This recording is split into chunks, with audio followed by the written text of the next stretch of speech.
Boas palavras para um bom dia. Hoje de novo evoco a espiritualidade franciscana que tanto me toca a alma. E hoje invocando a figura de Clara de Assis.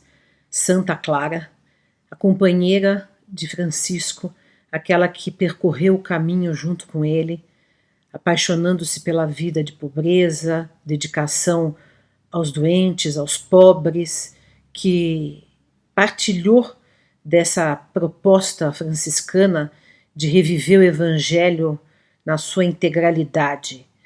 E muita gente não sabe, mas contam alguns biógrafos que aprofundaram mais a pesquisa, por exemplo, Inácio Larrañaga, que escreveu uma bela biografia do Francisco, irmão de Assis, ou Jacques Le Goff, que escreveu uma maravilhosa biografia chamada São Francisco, e eles dizem o seguinte, que, bom, naquela época vocês sabem, na Idade Média, as mulheres não participavam de nada, não tinham quase nenhuma voz, né?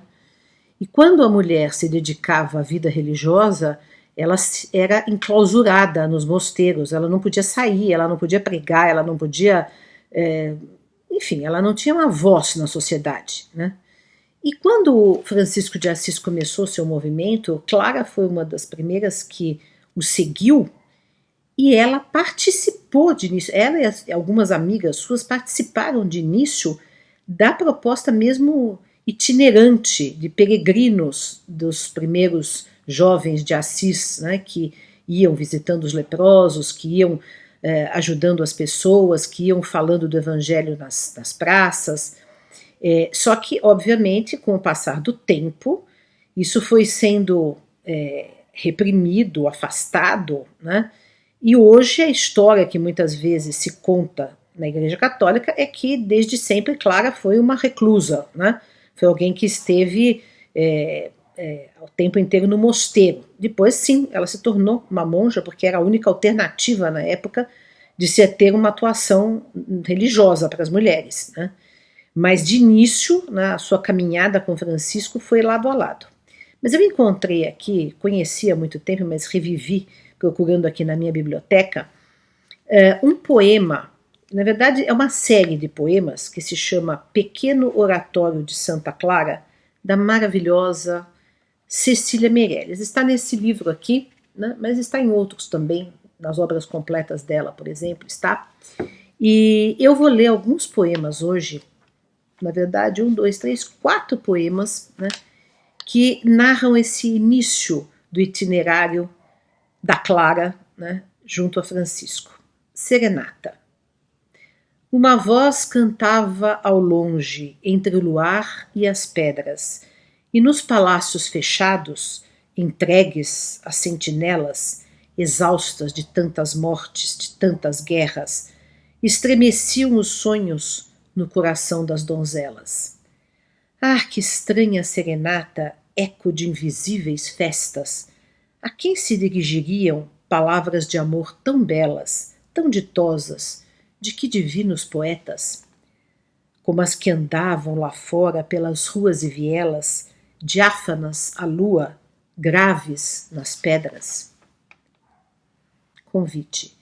Fechai os olhos, donzelas, sobre a estranha serenata, não é por vós que suspira, enamorada, fala com dona pobreza, o homem que na noite passa. Por ela se transfigura, que é a sua amada. Por ela esquece o que tinha, prestígio, família, casa. Fechai os olhos, donzelas. Mas se sentis perturbada pela grande voz da noite, a solidão da alma, abandonai o que tendes e segui também, sem nada, essa flor de juventude que canta e passa. Eco. Cantara ao longe Francisco, jogral de Deus deslumbrado. Quem se mirar em seus olhos, seguira atrás do seu passo.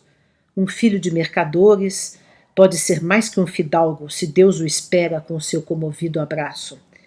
Ah, que celeste destino ser pobre e andar ao seu lado! Só de perfeita alegria levar repleto o regaço, beijar leprosos sem se sentir enojado, converter homens e bichos, falar com os anjos do espaço. Há quem for a sombra ao menos desse jogral deslumbrado. Clara, voz luminosa da noite, feliz de quem te entendia. Num palácio muito guardado levantou-se uma menina. Já não pode ser quem era, tão bem guarnida, com seus vestidos bordados, de veludo e musselina. Já não quer saber de noivos. Outra é a sua vida. Fecha as portas, desce a treva, que com seu nome ilumina, que são lágrimas. Pelo silêncio caminha. Um vasto campo deserto, a larga estrada divina. Ah, feliz itinerário, sobrenatural partida. Então, deixou Clara de Assis, que era uma nobre, rica, cheia de privilégios, deixou seu palácio, fugiu do seu castelo e juntou-se a Francisco, enamorada também da dama pobreza, e foi viver junto ao povo, servindo aos doentes, servindo aos pobres, iluminando aquele período, iluminando a história com a espiritualidade de Clara. Boas palavras para um bom dia.